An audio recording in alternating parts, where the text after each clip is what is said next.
No, I want to do. It's raining man. Public access channel. Hello, friends.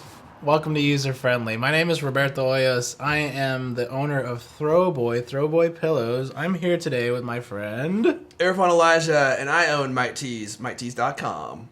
So how's it going, dude? Oh, wait. User Friendly, what you're watching here, is an Off the Rails podcast. Yeah, very far off the rails. That talks about technology and geek culture and our favorite things on the web. Right. But yeah, Irfan, how are you today? I am recovering. I have been very sick the last 2 days. Does my voice sound any different? Yeah. It does? Mm-hmm. Yeah, I've been coughing a lot. I had a cold. But as I was telling you before we started, it was like one of those actual colds where I was like sneezing nonstop. And I've never had a cold like that. Normally I just get stuffy. So I'm finally starting to feel better, but I still feel like crap. Hopefully by tomorrow I'll be like back to normal. That sucks. Yeah, but you know, I was like, I'm going to man up. Yeah. I'm doing the podcast regardless. 14th episode. So, dude, this is our 14th episode, and you brought that up right before we started recording. But that's actually what I was going to say we should start with. Because we've been going now for over 3 months. Yeah. Isn't that crazy? Yeah. It feels like we just started. Every time I sit down to do it, I always feel disoriented, like, oh, this is the first time we did it. It always feels like the first or one of the first times, but maybe that keeps it fresh. Yeah. But, you know, like, even on Dignation... I don't get bored of it. Like, whenever Kevin would, like, deviate from introducing the podcast, he'd always screw it up. Yeah. It's weird. It's like if you don't know exactly what you're going to say, it's really easy just to not say it. True. Or just to kind of screw it up once you know it's recording. I wonder why that is. Maybe it's more fun when you're not scripted like that, you know what I mean? Like, yeah. Like Twit, where it's, like, everything is, like, tight. And it's not really tight, but even the beginning and the ending have to be exactly the same, you know? Totally, yeah. Especially like when they start bringing on sponsors and stuff. You just go through the motions and it's like, bleh, you know? But I kind of like the fact that, like, even though we screw up, it's like, that's the stuff I feel like is the most fun. Yeah. It's like when on one of my favorite podcasts, Totally Rad Show, like when they do the bloopers reel. Yeah. It's like, that's the part that's great. It's like they're always just dying laughing with Yeah. something stupid. It's like, that's when I really have the most fun, so... And boy, do we have a lot of stupid parts that people get to watch. Oh, yes. Well, welcome to week 14. Week 14 already. So... we got some great stories this week. A little more diverse than we usually get on this show. Mm-hmm. But I think we have a lot of really interesting topics. And let's start off with the first one. Go. Which is one that I thought was really interesting. There is a director named Morgan Spurlock who just came out with a new movie that's called Comic-Con Episode 4, A Fan's Hope. It's not Episode 4, it's just a documentary movie that just came out. And it's all about San Diego Comic-Con culture. Uh-huh. So the huge comic book convention that happens in San Diego every year where... Do you know how many people they get? It's massive. It's like over 100,000, yeah, right? it's something like 100 or 200,000. And that Comic-Con was the original Comic-Con, right? That's right, And yeah. it's definitely the biggest. I mean, it's massive. Yeah, it started in the 70s. Really? I'll look up some facts, but keep going. Wow. So anyway... Morgan Spurlock, director of Super Size Me, that great documentary about McDonald's where he went and ate it for 30 days straight just to see what happened to him. I love that one. I do too. He's done a bunch of stuff actually. I think he's a really good director and he really makes documentaries fun. Yeah, he has a good personality. And he's a great personality. He puts himself in everything. He did the one about Osama bin Laden. Where in the world is Osama bin Laden? I never saw that. And then he just did the greatest story ever sold. Greatest movie ever sold. Greatest movie ever sold. Which I have on my hard drive. I still haven't seen it yet. But I haven't seen that one either. And then he like has his work. the series on FX, which is called 30 Days, which is he has regular people do something for 30 days to see how it will change them. Oh, I've never seen that. In any case, so new documentary came out. Now, admittedly, actually, neither Roberto or I have seen it. Uh-huh. But we've both seen the previews for it, and I just thought it would be an interesting movie to see because we are kind of immersed in Comic-Con culture. Sure. Would you agree with that? I mean, we're probably not as hardcore as a lot of people are. Yeah. But you said you weren't really interested in seeing this. Maybe it was just because I saw it this morning. I saw in my Facebook feed, I saw the trailer, and I was just like, eh. Like, maybe because I'm just like not, today I didn't feel like watching something like that. But I don't know. I haven't seen the trailer, so maybe I'd be more interested after I saw it. But I don't know. What's your take on this idea of having a document? I guess maybe this is one of the first times. Probably not though, because it's. I just found out it first Comic Con was held in 1970, so it's been around for a long time. So I wouldn't be surprised if somebody's done something about it. Yeah, there's probably something out there that's been done, but I think for me, it's like the fact that it's kind of like at its apex. You know, it's so wildly popular now that it's getting, you know, like one of the examples from the documentary was there was a guy that has been going to Comic-Con for years. He's a comic book artist, and he's no longer allowed to use the loading dock because it's such a huge loading and unloading thing that's happening now that like Lucasfilm is the one that like gets to use a lot of the space. Oh jeez. And it's like Lucasfilm, right? Yeah. How do you compete with that? So like it's so massive now that it's really interesting to kind of do the documentary at this point in time. Mm-hmm. But I think one of the reasons I'm so drawn to it, besides the fact that Morgan Spurlock is doing it, because if he wasn't, I probably wouldn't be nearly as interested in this. But the fact that you and I are so immersed in this culture and we've done it for years. Yeah. And I feel like our first Comic-Con was Seattle Comic-Con 2011, right? Yeah. And in only 1 year, we've done 2 Seattles, or 1 year's time, we've done 2 Seattles, a Phoenix. Yeah. I did Penny Arcade Expo in Seattle, which is almost as big as San Diego Comic Con. And I did San Diego Comic Con. And you actually did San Diego Comic Con. Yeah. And I've been there 2 times before this time, so 3 times total just as an attendee. Gotcha. Yeah. Okay, so you've actually been there before, not trying to sell stuff. So I guess for me, I'm like, I really love Comic-Con. Like, I really feel like myself falling more and more in love with it, not to be cheesy about it. Mm-hmm. But I love going. I love the crowds of people that go, and I always get really excited about it. So I'm really excited to see this movie because one of the reviews I've seen said it's kind of like a love story to people who have already been to Comic-Con before, and it also educates people who don't know anything about it. But I feel like it's just like a fan film, you know, and it kind of like goes through a lot of stuff from Comic-Con that you may never have time to see, especially at the San Diego Comic-Con. Yeah. Like, there's a lot of conventions that happen inside conventions. Oh, look at that. Our microphone keeps dipping. Oh. And it's now in the shot. To be continued. No, it's okay. I gotta raise it. Okay. Yeah. Well, I was going to say about the Comic-Con, the way that you're describing it actually sounds a little bit better. I think that I originally thought it was going to be, I don't know, something a little bit more like centered around Morgan Spurlock and more around today's Comic-Con and what today's Comic-Con is like. And I would like to see a nice balance of, I always like documentaries that have a nice balance of objectivity and of old and new if it's about a subject that's been around for a long time. Like let's see where it came from and let's see where it is today and let's see the opinions of both sides. Let's not have a one swayed side, you know, like a lot of lower budget ones, especially like propaganda type ones, like about like I don't know, the electric car or something. It's super swayed, you know, and it's just like there's no other thing. This is the best thing, you know what I mean? Right. And so I hopefully will have, you know, I would love to see it interview some of the old guys, you know, like Stan Lee or like some of the older people that were there when the con started, and what was the con like when it was actually for comics, you know? Because I remember when I first went to San Diego Comic-Con in 2004, I had sort of a culture shock and like I got very fatigued being in that atmosphere because I didn't expect it to be that way. I was into comics back then. So I didn't expect it to be costumes and like all the other culture. When you first went? When I first went. I didn't expect that when I first went either. It's actually not even really about comics anymore at all. But especially San Diego, I mean, that was the big, huge one. And me and my brother were like, oh, it'd be so awesome to go there one day. And it was so not about comics that we just kind of got like our fill. We're like, oh, all these people dressing up, like, and then we just like wanted to leave after a while, you know? So I could see that side of it. And I wonder if and today, I think, you know, just with what I do, I've learned more about geek culture and about, you know, the different sides to all the types of geek culture that I do like going there now, and I can see it in a more just kind of objective point of view instead of it being like weird to me. So I don't know. I'd like to see that in a movie, you know. I like to see like maybe the audience has that same reception to saying things I don't see normally, you know? Well, I know that they at least give some attention to people who used to go when it was old, because that comic book artist I was talking about, as far as I know, He was one of the guys, or actually, I think he was one of the guys who had been going for a long time, and he was like talking about how it had really changed a lot because, you know, obviously it's like when he first started going, there was no like Lucasfilm there were no major companies there. Yeah, it's like, there's it no was just comic book celebrities there. artists, Yeah. right? It was like an industry thing.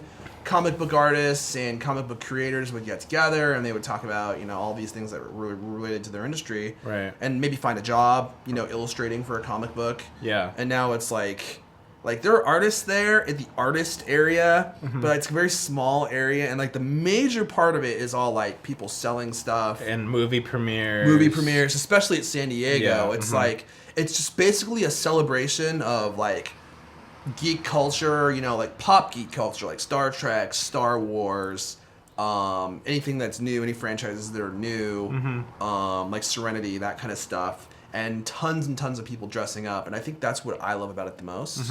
It's just like I'm not even super duper hardcore like into Star Wars or Star Trek, even though I really love them. And when I say that, like there are guys who like read the books, they know the side characters' names and their stories. And they know the very, like, super intricacies of their costumes, and they work for days and days and days on getting those right. It's like, I love seeing that stuff, but I would never do that myself. Right. I just want to see somebody else do it. And then I think you and I will both agree, the best part of Comic-Con, hands down, chubby Princess Leia's. Yeah. chubby slave Leia's. You can count them every time we see one and take a drink, so that they look better. Yeah, right. And last year I had taken so many drinks, I had alcohol poisoning, and then it took me to the hospital. So I don't know. I'm sort of half and half. I'll see it. You know, I think that I'd like to see, hopefully, a cool documentary around the whole subject. Yeah. Because Comic-Con, like you said, has changed so much. It's about you know, media event. It's like premieres and like lines that go on forever. I remember being in line for 2 hours straight and not getting to see the thing I wanted to see and just having to get out of line and leave. Our friend Aaron had that same problem at Seattle Comic-Con twice. It's super duper saturated, and now what's happening is more comic conventions are popping up in other big cities to compensate, because nobody is trying to go all the way to just San Diego so they can stand in line forever. You know what I mean? Yeah. So and they're all growing too. Seattle's growing. Phoenix Comic Con is growing. Right. I mean, all of these comic cons are happening in every major city now, I feel like. So it feels like, you know, with the internet, more of this stuff is coming into the surface, and it's becoming like more mainstream culture. You know, like at the last San Diego Comic Con I went to, I was just really blown away. Like I was in Hall H, which is like the big hall where they do all the movie premiere stuff, and we're sitting there, and they're gonna run trailers or whatever, and freaking Robert Downey Jr. walks on stage. You know, like big, huge celebrities are there. You know, like it's crazy now, and whereas opposed to, you know, when it started, it was like, you know, comic book tables and comic book vendors and stuff like that. You know. And it's funny to see like the shift, but yeah, I mean, like you were saying, the artist guy. I mean, I've been in San Diego Comic Con, like kind of against the wall, like kind of looking around, and then there's a guy there, like 2 feet away from me, who was like one of the second people to draw Batman, and he's just sitting there like nobody's at around his tiny little table, and nobody cares. No one knows who he is, right? And that's the sort of thing that I would love to see a good documentation, like in. Documentary about that. That'd be sweet. Well, if you're interested in checking it out, it's called Comic-Con Episode 4, A Fan's Hope. I think it just got released. It's not in movie theaters as far as I know. I think it has like more indirect distribution methods. Like I think it's on iTunes. But it's out? It's out now, as far as okay. I know. Yeah, it just came out. Cool. And it will be available on DVD in July. So they're really, you know, I think they're doing this in the right way. They're trying to do it low key, or I should say not low key, but not like movie theater style, you know, releases. Which I don't think this is a movie for the movie theater. I don't think it would do well there. But yeah, if you want to check it out, just Google it. I'm sure you can find out more about it. So cool. Let's move on. Before we do that, I need to fix this mic again because it's about to fall. It's gonna hit me in the mouth. Yeah. That's what I was hoping it would do. Come on. You're talking. It just lands What right are you in your gonna say? Keep talking.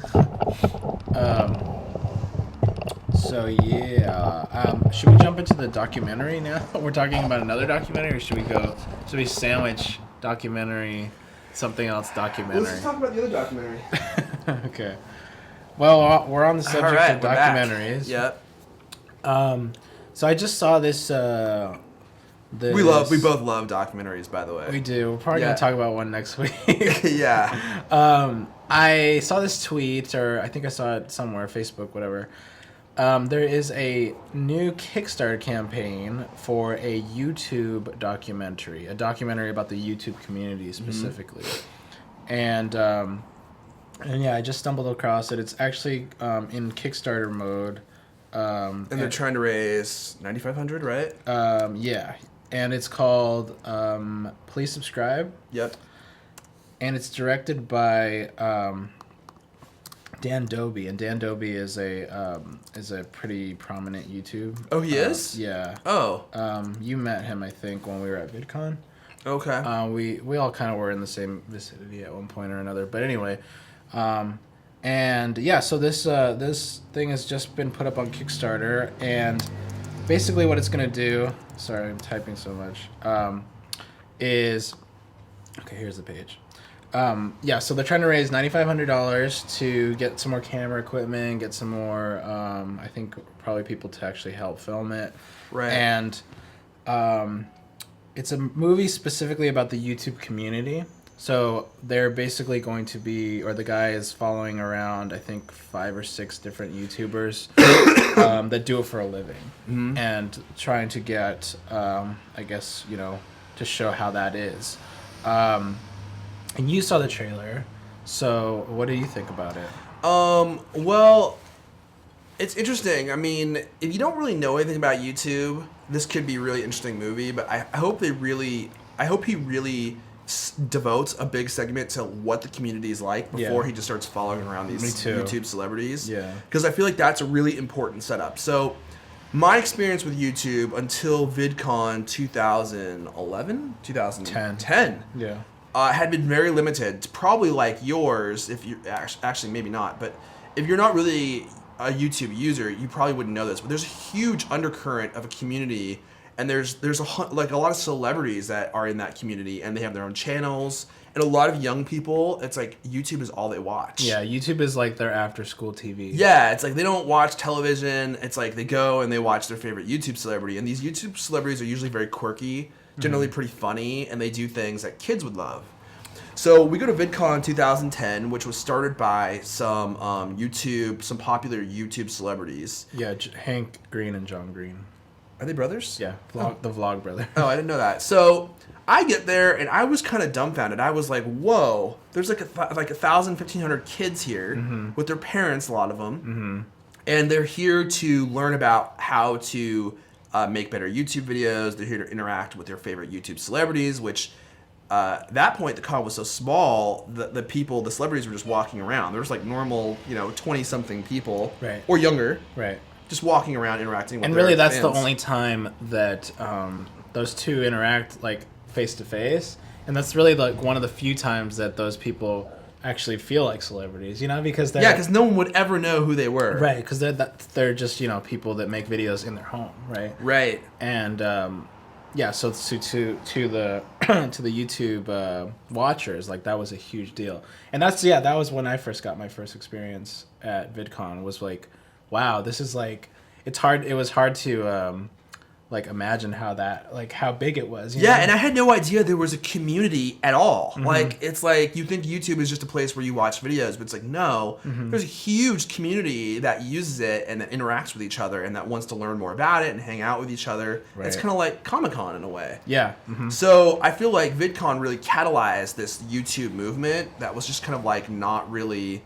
They weren't really organized in any way, and now they all know each other. Yeah. So I really hope the documentary, because from what we saw, I'm not really sure it's going to do this, is going to tell that story of how the community formed, and then like who that community really likes and follows, and then what it's like to be a YouTube celebrity. I think that needs to be a part of the story. I feel looks like that too, yeah. The documentary is just going to be all about, hey, I'm a YouTube celebrity. Here's what it's like. Yeah, and I feel like it could be really great if it had more of an objective, and I said this already, but an objective look at what is this? You know, why do the, you know, why are these people successful? Like, what, you know, what is it? What does it mean to like be on YouTube? Like, you know what I mean? Like, Totally. to the outside world, YouTube is like dogs on surfboards and shit like that. You know what I mean? Like, Yeah. And like, how did this grow from being like, I started videos in my house?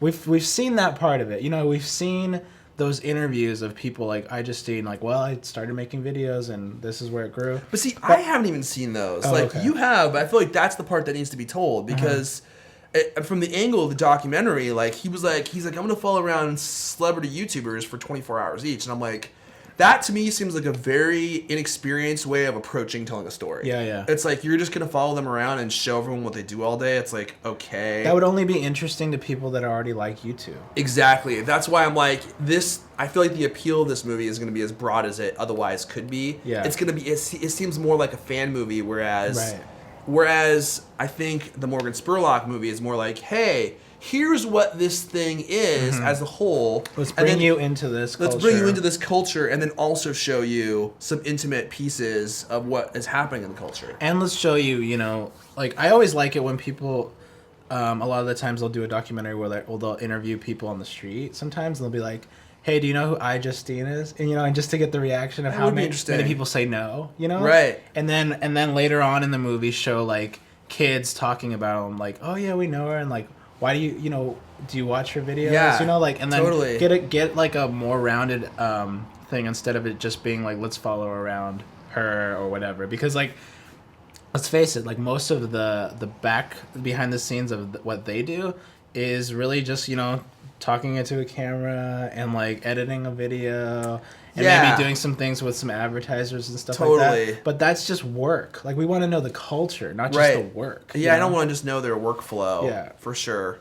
So, I don't know. I mean, he said he wants to have this movie done by VidCon 2012, which is when? In a couple months. In a couple months. He's trying to get enough money to finish production of the movie, end of June. But for me, I'm like, you want to have it done by VidCon? Like, VidCon should be a major part of your story. Yeah. Like, you shouldn't be presenting this at VidCon. Like, you should have it.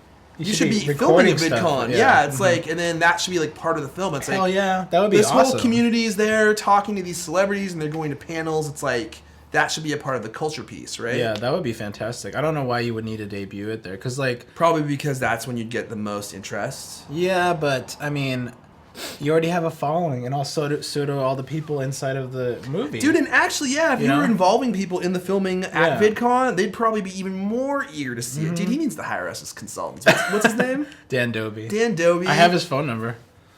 I actually do. We should call him. He gave me his phone number at VidCon, so yeah, we can call him up. Gosh, I mean, I hope it turns out to be a great film. Yeah, me too. I'm not trying to hate on it at all. I'm not either. I think the germ of the idea is fantastic. Yeah, and I feel like when I first heard it, I was like, you know, this would be actually more cool maybe if it was done later on, like if it was done later as a retrospective of, like, you know. You were saying that earlier, yeah. And like, oh, Justine is now like 38 years old or something, and it's like looking back, because we have all of this documented footage. You know, it might be cool to see like where things have gone, like how is it now and what was it like then. I mean, I like documentaries like that a lot too. I just watched a really cool one about the culture of pinball machines, which is actually it's really cool, but it sounds weird, but it was really cool. And but then I really like this one. I forgot the name of it. I think it's called Wild Style. Or no, it's called something else. It's about hip-hop culture when it first started in New York. And it's like video footage from that exact point in time. So it's really cool to see it, like, actually when it was going on. So I'm like, well, if done right, the YouTube one could be really good too. If it was done, I agree. You know, to capture it while it was going on. Yeah. But then I feel like, well, it's YouTube. The whole thing is video, so we already have video of it going on. Right. Yeah. You know, especially from all those celebrities. So I feel like you have to approach it the right way so that it's not just a I don't know, what do you call it? Like more of like an ego piece on each person. You know what I mean? Right. So more of like, here's your workflow if you want to do this. So we'll see. It comes out maybe this summer if the guy raises enough money. If you're interested in donating on the Kickstarter project. They are currently at $7,300. They have 7 days left, so they need $2,300. Just search for, what is it called? Please subscribe, on a Kickstarter. YouTube documentary. Yeah. Yeah. What's our third story? We need to wrap it up here. Yes, sir. So... Oh, this is interesting. Okay. I had a sort of an anecdote that I was telling Eric. So we came to the conclusion this might be a cool topic about customer service versus social media is what I'm titling this topic here. Okay, so basically what happened was I ship out a lot of things and I send a lot of letters and stuff like that because I do throw boy and I have to do a lot of mail. And I've had this printer that prints out stamps. It's called a Dymo stamp printer, and I wanted to use it for a while because I stopped using it. Basically, what happened was I had to go onto their website and create an account, and it was this really long rigmarole of getting like a stupid account, and then I had to like put in like multiple passwords, and then the passwords didn't work, and then it was just this super hard experience. Whereas the competitor product that we use, Stamps.com, is a super easy experience, and they're actually really great. I like their service a lot. And what ended up happening was I was just like, you know what? This is just way too... The level of difficulty just to use this stupid product is ridiculous. And it was like, I don't have to stand for this. You know, like this day and age, that's what I felt like. I felt empowered. I was like, I don't have to stand for this BS. They need to know, and my words should count because that's what we're living in today. Like, I sent them a pretty long, scathing email about how bad their service was and how don't send me a customer service. Don't put more money into customer service for this. Put money into developers to fixing this. Right. That was my point because I know that they're probably going to flag this as, you know, urgent, and they're going to have to send somebody on and, like, smooth things over. And I'm like... Maybe that's going to happen, maybe it won't, but I feel like this day and age now we all have a voice through Twitter, we have a voice through Facebook, and our people blog and stuff like that. You can't really hide behind like having a piece of shit service, you know what I mean? Right. So and I've had this experience before, and I've had actually the first person that made me think about it was Gary Vaynerchuk, who does a lot of these social media videos and stuff like that.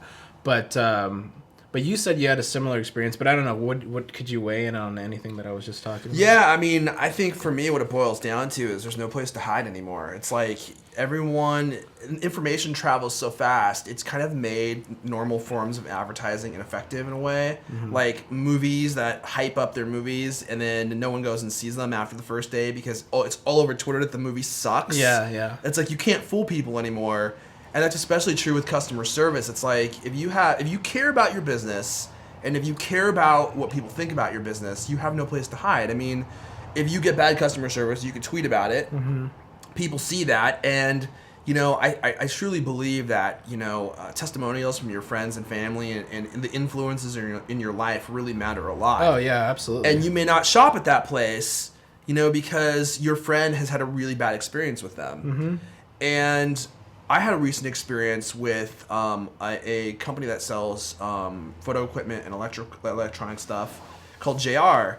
They're in New York City, and they had ordered a camera, the camera that I actually talked about last week, the 5D Mark III, from them. And it was taking a long time to get because it was back ordered. So finally I called them, and I was like, you keep telling me it's going to ship. I'm like, just do me a favor. I'm like, when you get it, just can you upgrade me to free 2-day shipping? Mm-hmm. And then I'll just wait. I don't care. I know it's not your fault, but I would really appreciate that. And they're like, oh yeah, we'll do that for you. No problem. I was like, that's great. Thank you. Sure. So then the next day, strangely, right after I called them, they sent me an email that says your camera is shipped. Mm-hmm. And I was like, oh, but it only shipped 7-day ground. Mm-hmm. So they screwed up. So I called them back and I'm like, you screwed up. I really needed this in 2 days. Yeah. Can you upgrade me? And I just kind of got the runaround. The lady was like, oh, I'm sorry, once it ships, you're kind of SOL. And I was pissed at that point. I was like, you told me you were going to do this 2-day shipping and you didn't. Mm-hmm. And I'm like, and now you're telling me I'm SOL? She's like, yeah, sir, I'm sorry. I don't think she said she was sorry. Yeah. So I got really upset and I got on Twitter, right? Because mm-hmm. I'm so upset about this. Like, I'm going to let them know. And Twitter seems to be a strangely effective way of contacting a company because there's somebody who has to manage the Twitter account. Yeah. So usually if you tweet at them, it's you're airing your dirty laundry, right? Yeah, you're like, I am not happy. Yeah. So I tweeted them and I was like, JR, I'm really disappointed with your customer service and the fact that you screwed up on my order. That's all I said. The next day... And you didn't put at anything? No, I did. I replied them at their Twitter account. Because sometimes you don't even need to do that, because people are monitoring those are everything. really proactive people. Yeah. No, I replied them, so they would definitely see it in their Twitter feed. So the next day, I got a response on Twitter that said, "What seems to be the problem?" And so I tweeted back at them again. I was like, "Blah blah blah. You screwed up. Blah blah blah blah blah." And they looked me up in their system, found me, called me the next day, and it was like a manager or something. She's like, "I'm looking into this. I'm not sure what happened." Yeah. So before I ever had a chance to call them back, she called me back again, and she was like, "Oh my gosh, this is what happened. I'm so sorry about this. We want to give you a $25 gift card for the hassle." That's cool. And I was like, there you go, Yeah. right? Like there is a smart way of addressing your customer service. I got back on Twitter and I said, "Thank you, JR, for making things right with my order." Exactly. Like, I really appreciate the fact that you stepped up and took care of, what needed to be taken care of. And it wasn't the best situation, but it demonstrated to me that they actually care about their customers. Right, and then you'll actually want to shop with them again. And I'll actually want to shop with them again, and they're going to make that $25 back, no problem. Yeah, whereas with me, I feel like there's some really good success stories like you, where the full circle, you speak your mind and they get back to you and they actually correct the problem, which is the ideal situation. Right. If there's a problem, of course. And I feel like the other side of the coin of what if the company actually just doesn't care? Yeah. And they're maybe the only game in town too, so they don't have to care. There's a lot of that too, and I had it with Indicia. I tweeted "fuck Indicia," and like, wow. And I didn't get any response. I sent them an email. I never got a response. Right. So I sent them a direct email, and I mean, there's some people that are not ever gonna get back to you, and then we feel like we are back to the old days where it didn't really matter, and you'd get back a canned email or canned letter that would say like, "Thank you for your concern," and we are working on your issue. at hand. And I feel like we're not there yet, but maybe who knows if we'll be there. But at least you were able to air your grievance to the world in a way that you never could before, and now all your friends, people who follow you on Twitter, who probably consider your opinion valuable, are like, "Oh, I'm not going to use that service." And whether Indicia knows it or not, they're going to lose money. Right. And it's like, that's all you can do, right? Whereas before, you would have told your 10 friends that you hang out with every week, and that would have been the extent of your reach. Right. And now this is reaching other people, and I just I probably influenced you to not use Indicia anymore. Well, I tried to use them before too, and I didn't really have a great experience with them either, but that was just with their software. So right, yeah. But yeah, I personally don't think any of them are great, but I don't know, just being in customer service ourselves, I feel like it's just such a privilege that people in the gigantic world and internet found my website and want to give me their money. Right. Like if I can just make that whole process run as smoothly as possible and make them love the product and in turn love the company and brand, I'm gonna do it. You know what I mean? Like I'm gonna go to the ends of the earth to make that happen. I'm not gonna just be like, "Oh, whatever. Yeah, I took your money, but something didn't happen." Yeah. I totally agree. I think the same way. I would much rather make somebody happy. I mean, I want to have the best products and services with anything that I'm involved with, right? It's like I don't want to just sell crap. Right. And I think that's definitely a philosophy that some people have and some people don't. And I have another podcast called the Cultcast that I do with this website called Cultamac, and I recently had somebody contact me via Twitter, and they were pissed about something that we had said on the show. And it wasn't even me that said it, but he contacted me via Twitter. And he's like blah blah blah Cultcast. He's like, "I hope you guys don't do this again, and I hope you don't do these other things too. Like we joke too much because I like to joke." Was it like just some weird word that you used or something like that? It wasn't me. But somebody who was on the show had said a word that was kind of like. It's not a PC word, right?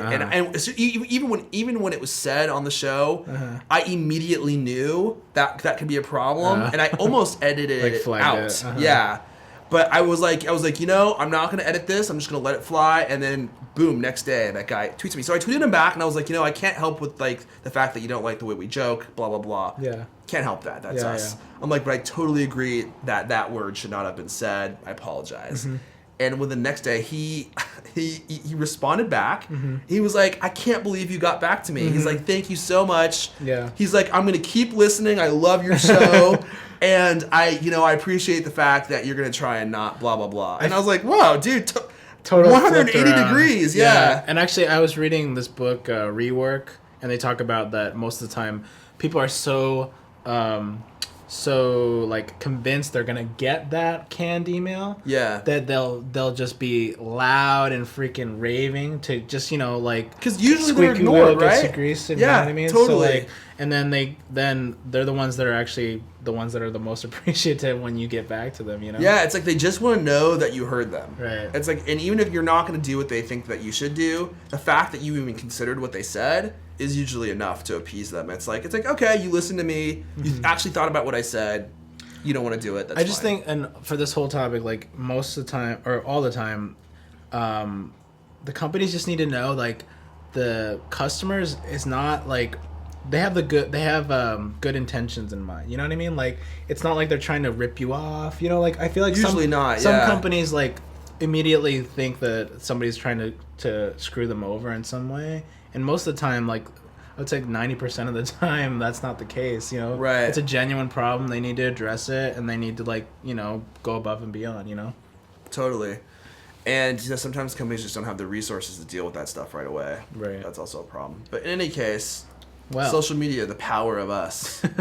That's gonna be my running motto for when I run for president. I feel like we need, like, a ring or something. Like, But it can't explode though, because that would be like TRS, right? Yeah. It needs to like have sparkles shoot off of it or something. all That's right. it, man. We're out of time. Cool. Well, Irfan, where can the audience find you on Twitter? If you're interested in my fabulous tweets, which I hear are the nicest on the internet, I'm at Erfon on Twitter, ERFON. And if you're interested in my clothing company, Mike Tees, it's MIGHTTEES on Twitter and MikeTees.com. What about you? On Twitter, my personal account is just my full name, ROBERTOHOYOS, Roberto Hoyos. And for Throwboy, it's just at Throwboy.